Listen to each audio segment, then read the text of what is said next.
हाजिर हूं मैं सत्ता के गलियारों की खास हलचल और गपशप के साथ। तो भारत समाचार के इस खास कार्यक्रम में आपका फिर से स्वागत है। आइए शुरू करते हैं इस बार का पावर सेंटर।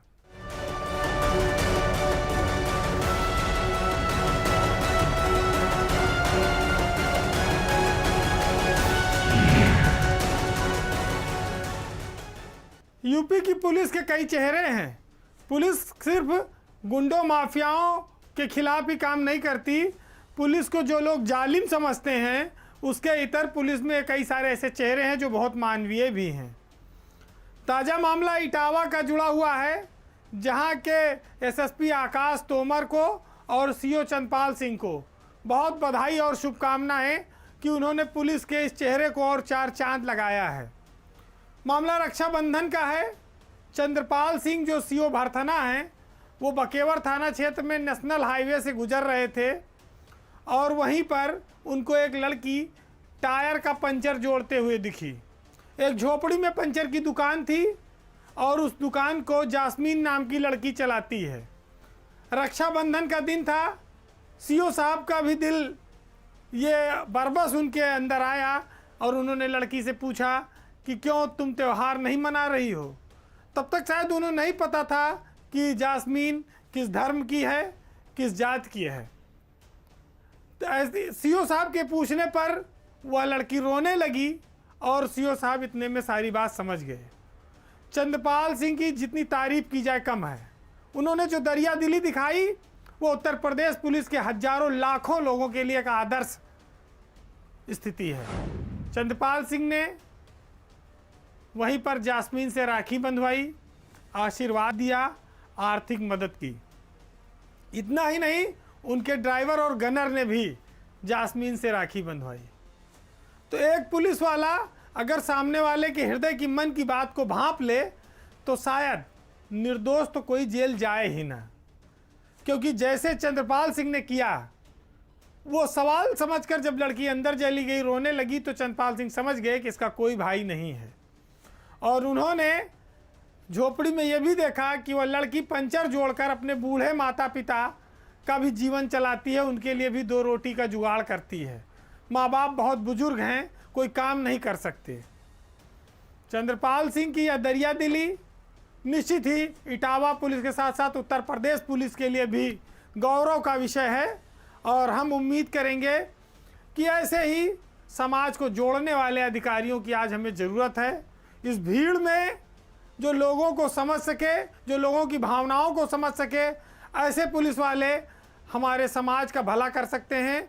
और निश्चित ही चंद्रपाल सिंह और आकाश तोमर जो इटावा के एसएसपी हैं, इनकी जितनी तारीफ की जाए कम है। इन्होंने योगी सरकार के भी काम में चार चांद लगाया है। पुलिस का जो मानवीय चेहरा है, निश्चित ही ये बेटी जास्मीन पूरे जीवन भर याद रखेगी, उसके माता पिता याद रखेंगे। लखनऊ यूपी की राजधानी है, तमाम सारे अधिकारी मंत्री सब यहाँ रहते हैं, लेकिन आवारा पशुओं से यहाँ के भी नागरिक परेशान हैं। सड़कों पर आए दिन की वजह से एक्सीडेंट होते रहते हैं। अब ताज़ा मामला आवारा कुत्तों का है, जिन्होंने 3 आईएएस अफसरों को काट लिया।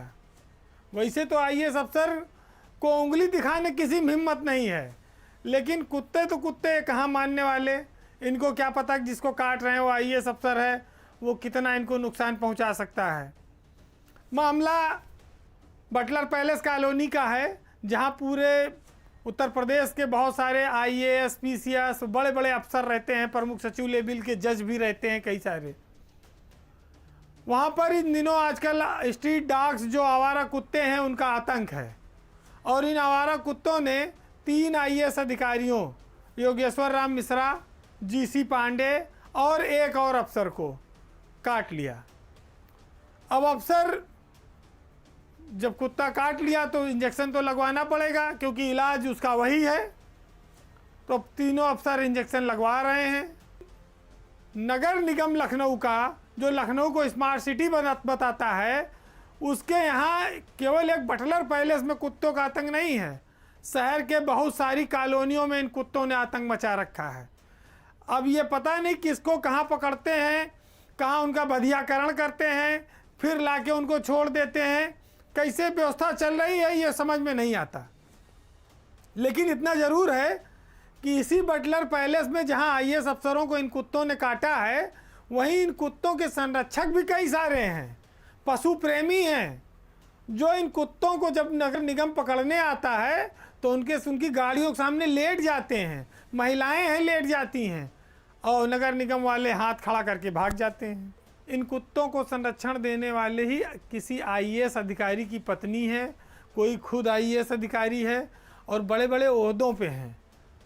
तो अब इन आवारा पशुओं पर कोई ज़बरदस्ती भी नहीं हो सकती। तमाम सारी संस्थाएं हैं वो नगर निगम पर शिकंजा कसती हैं। अब बात ये आती है कि पशुओं को संरक्षण किया जाए, पशुओं को सताया न जाए, और इधर कुत्ता अफसरों को काटे डाल रहा है। दोनों चीज़ें एक साथ कैसे चलेंगी? इनके लिए क्या व्यवस्था है? विदेशों में भी तमाम लोग जाते हैं, कुत्ते के पालने के लिए लाइसेंस लेना पड़ता है।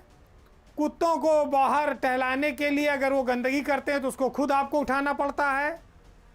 लेकिन ये हिंदुस्तान है, उत्तर प्रदेश है, यहाँ जहाँ मन आए वहाँ पर वो गंदगी करें, जहाँ मन आए बाथरूम करें, जहाँ मन आए जिसको काट लें। इस भीड़ में ना तो कोई नियम कानून चल पा रहा है, ना कोई किसी को रोक सकता है। फिलहाल शहर में मान लीजिए गरीब आदमी कुत्ता काटे तो कोई नहीं पूछता, कोई खबर नहीं बनती, लेकिन कम से कम आईएएस अफसरों को तो बचा के रखिए। उनको कुत्ता काटेगा तो सरकार में काम कौन करेगा? आज के ज़माने में जहाँ डॉक्टरी पेशा भी अब व्यवसाय बन चुका है, वहीं कुछ ऐसे डॉक्टर हैं जो उच्च कोटि के आज की मानवता रखते हैं। मामला गोरखपुर के डॉक्टर RN सिंह से जुड़ा हुआ है। वो बाल रोग के विशेषज्ञ हैं, लेकिन उनके जीवन का उद्देश्य पैसा कमाना नहीं और कोई बहुत बड़ा नर्सिंग होम खोलना नहीं है। वो एक छोटी सी दुकान में मलबे पर बैठकर लोगों का इलाज करते हैं, गरीबों का इलाज करते हैं। लेकिन आज मामला दूसरा ये है कि ताल सुमेर सागर इलाके में डॉक्टर साहब की दुकान को ढहा दिया गया है। अब वो मलबे पर बैठकर जनता का, गरीबों का इलाज करते हैं। जिला प्रशासन ने उनकी इस क्लिनिक को अतिक्रमण के नाम पर ढहा दिया। ठीक है, अतिक्रमण रहा हो और सरकार को वहाँ पर कुछ मुक्त कराना हो अतिक्रमण से इलाके को, उन्होंने बिल्डिंग ढहा दी या जो भी दुकान थी ढहा दी। लेकिन इससे एक मानवीय पक्ष कमज़ोर हुआ। डॉक्टर RN सिंह समाज के उस तबके को स्वास्थ्य सुविधाएं दे रहे हैं जो बेहद कमज़ोर है। 10 रुपया 20 रुपया के फीस लेकर इलाज करने वाला डॉक्टर आज के ज़माने में कोई है नहीं। और ये काम डॉक्टर RN सिंह अकेले नहीं करते, उनकी पत्नी भी डॉक्टर है, वो भी साथ में बैठ के मरीज देखती हैं। जिला प्रशासन को इतना सोचना चाहिए था कि डॉक्टर साहब को पूरा समय देते, वो अपनी क्लिनिक हटा सकते थे या उसका कोई रास्ता और निकालते। बहरहाल IMA इंडियन मेडिकल एसोसिएशन ने इसको लेकर एक आंदोलन छेड़ रखा है। वहाँ पर उन्होंने अपना बाकायदा बैनर भी लगा दिया है जहाँ पर मलबा गिरा हुआ है। बात संवेदनशीलता की है, मानवता की सेवा की है।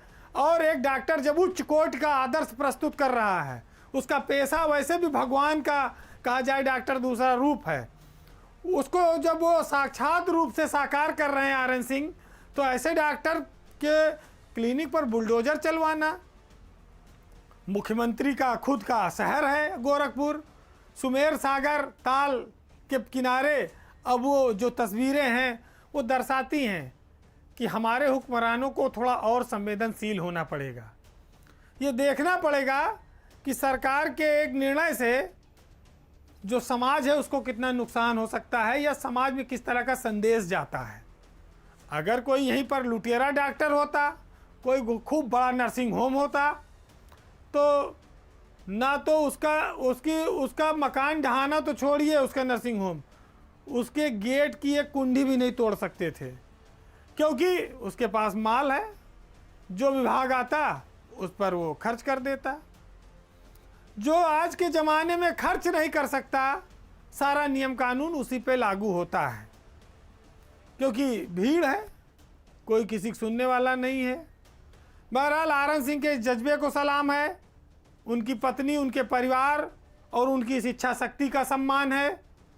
समाज को जो वो दे रहे हैं इस उम्र में, इतनी हिम्मत से धूप में, खुले में, बरसात में बैठकर, वो हमारे समाज के लिए एक आदर्श पुरुष हैं, आदर्श डॉक्टर हैं। वैसे तो हमारे समाज में सभी लोग जानते हैं कि लग्जरी शब्द जो है वो पैसे वालों के लिए, बड़े लोगों के लिए बना है, लेकिन मुजफ्फरनगर के एसएसपी अभिषेक यादव ने इसको अब आम आदमी का शब्द बना दिया है, आम पुलिस वालों का कहिए तो सिपाहियों का शब्द बना दिया है।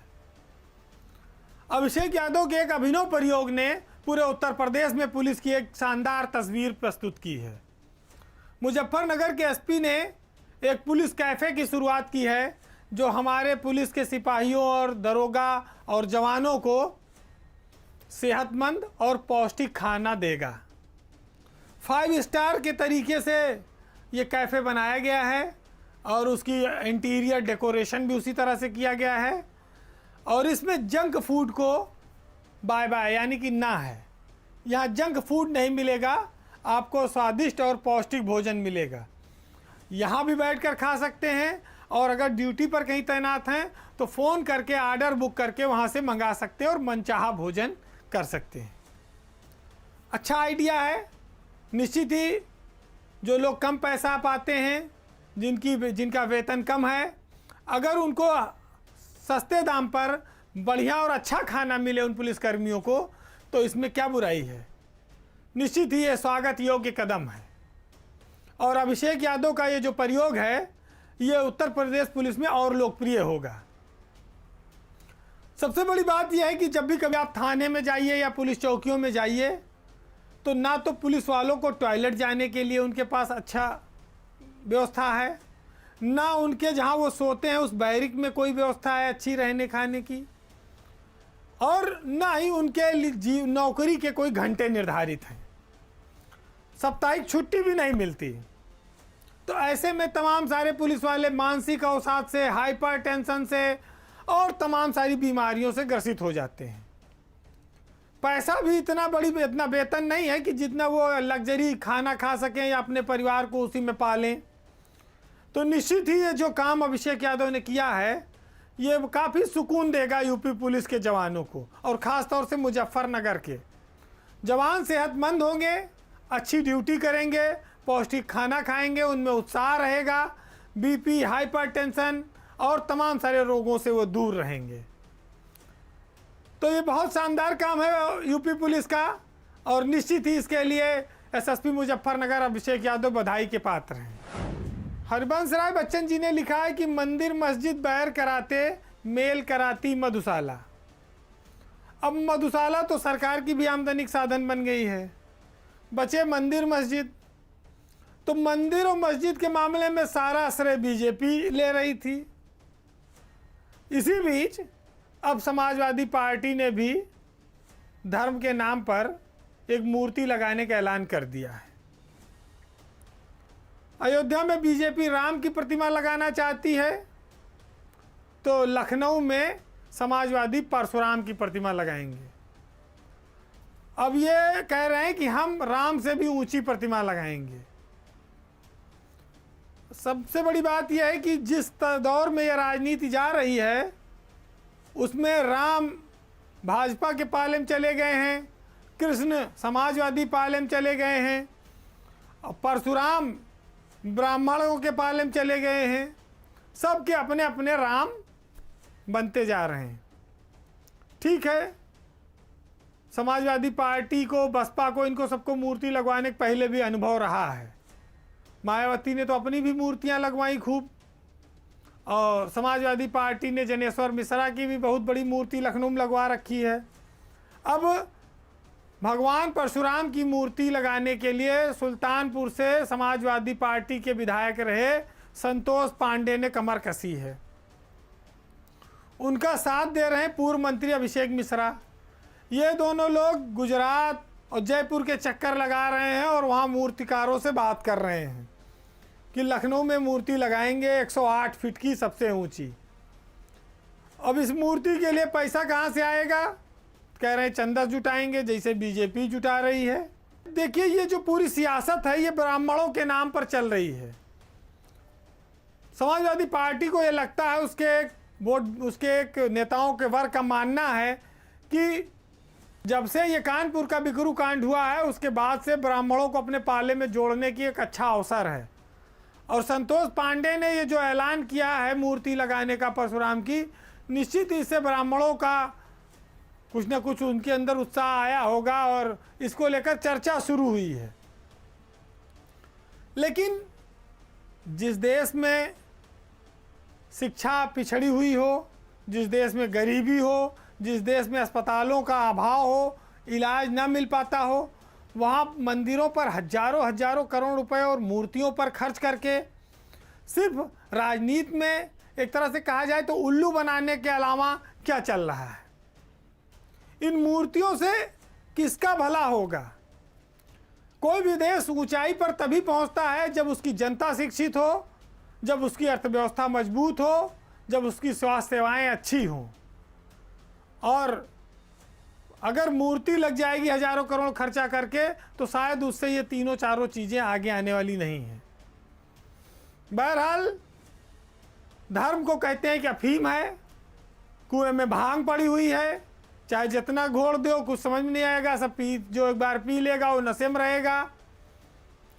हर साल 5 साल पे चुनाव जीतने का उपक्रम करना है, उसके लिए जो भी करना पड़े, जो वादा करो वो कभी निभाओ नहीं। सत्ता से पहले बड़े बड़े त्याग की बात करो, सत्ता आ जाने के बाद दुत्कार करो। समाज सेवा सबसे बड़ी पूंजी है और मंदिर मस्जिद खूब बनाइए, लेकिन उसी के साथ साथ लोगों का जीवन भी खुशहाल बनाइए। हम 21वीं सदी में जी रहे हैं, वैज्ञानिक युग में जी रहे हैं, लेकिन टोटकों को मानने वालों की कोई कमी नहीं है, अंधविश्वासी अफसरों की कोई कमी नहीं है।